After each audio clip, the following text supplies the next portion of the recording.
Hello', মই এতিয়া বনাবলৈ লৈছোঁ শেৱালি ফুলৰ ৰেচিপি।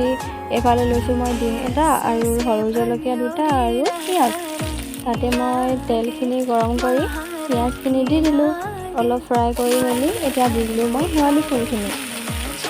আপোনালোকে বাৰু কেনেকৈ বনাই নাজানো, মই আজি ফাৰ্ষ্ট ট্ৰাই কৰি চাইছোঁ দেই। আপোনালোকে যে মোৰ ভিডিঅ'বোৰ চাই লাইক এটা দি দিলে মোৰো ভাল লাগে, নহয়নে বাৰু? দি দিব আকৌ, আৰু কমেণ্ট এটা কৰিলেতো মই আৰুৱে ভাল পাওঁ। এনেকৈ শেৱালি ফুলটো সকলোৱে চিনি পায়, নহয়নে? গোন্ধটো বহুত ধুনীয়া হয়। তাতে শেৱালি ফুল কিন্তু মই খাই নাই পোৱা আকৌ দেই, আজি ফাৰ্ষ্ট ট্ৰাই কৰিছোঁ। আপোনালোকে বাৰু শেৱালি ফুল খাই পাইছেনে আৰু কেনেকৈ ৰান্ধি খাই মোক জনাব দেই।